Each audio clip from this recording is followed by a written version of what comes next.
Timothy, Yes, Mama? did you eat the cookies, Timothy? No, Mama. You're lying, Timothy. You know what that means.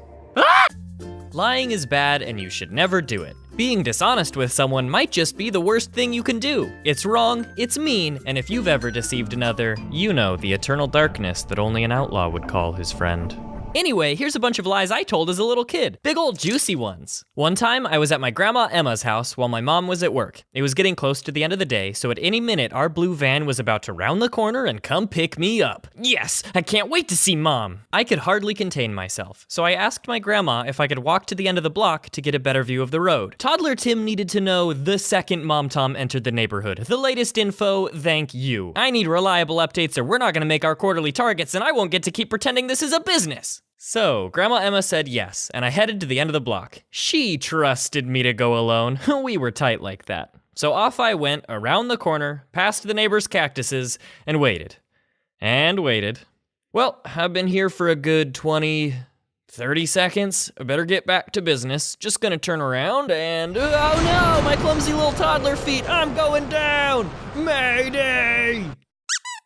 I tripped and fell next to the cactuses, like in their vicinity. I wasn't in danger of getting pricked. The cactuses didn't even know I was there, but I looked across the sidewalk and was like, I almost died. I ran back to my grandma and told her that I had fallen into the cactuses. In my defense, I wanted kisses, but she was mostly like, looks like you're gonna pull through. She did give me kisses, but when I went into the other room to play, the darkness struck. I've betrayed Grandma Emma's trust. I got kisses, but at what cost? At what cost?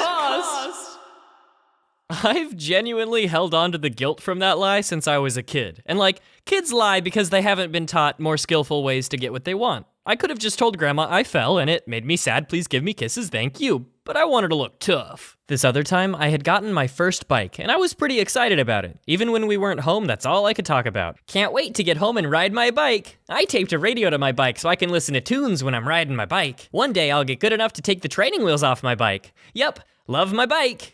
Anyway, my grandma and I were driving somewhere, and we passed a bike shop. Bob's Bicycles on Fairview Avenue in Boise, Idaho.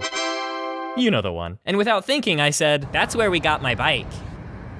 The lie detector determined that was a lie. I had no idea where my mom got my bike. I just wanted to talk about it more. But before I knew it, that ever-familiar darkness crept in. Oh no, how do I make this stop? I know, another lie! But don't ask Mom about it. She gets mad when you talk about Bob. Like the lady who swallowed a spider to catch the fly, I just made things way worse. And now, I was caught in my own web of lies. What if she asks Mom anyway? What if my mom mentions the store she actually got it from? What if my bike breaks and Grandma takes it to Bob's Bicycles to get fixed, but then they tell her that they don't sell that kind of bike, and then my grandma has to drive to all the bike stores in town to find someone who can help her, and then her car breaks down and she gets stranded and dies? That's nice, honey. Of course, now I know that if you're caught up in a lie, you just tell the truth and apologize. Easy. I mean, it's that or live with the guilt for the rest of your life, which, who would do that?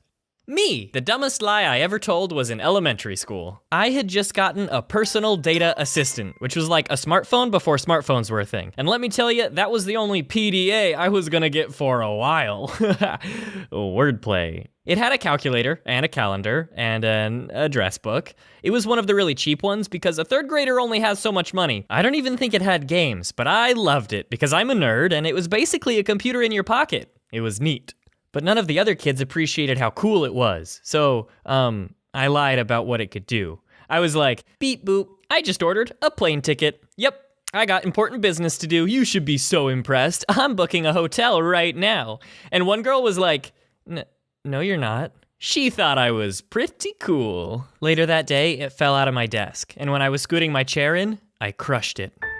The screen was destroyed, and so was I. Hello, darkness. My old friend. Well, at least they won't know I lied.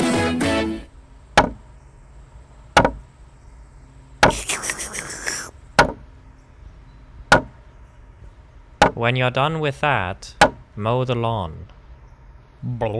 Hey, it's been a while. So one of my patrons got the perk where I'll read lines for a video, and her video just happens to also be about lying, which is like, oh my god, no way. And she got another big YouTuber to read lines in the same video, so make sure to check out L Cartoons and just like flood her comment section with, whoa, Tim Tom sent me, because let's be honest, you were gonna do that anyway. Also, I'm going to VidCon, so if you're also going, keep an eye out for a tall guy in a green shirt. That's me. And don't you dare hesitate to say hi. The whole reason I go to VidCon is to meet subscribers. Okay, love you, bye.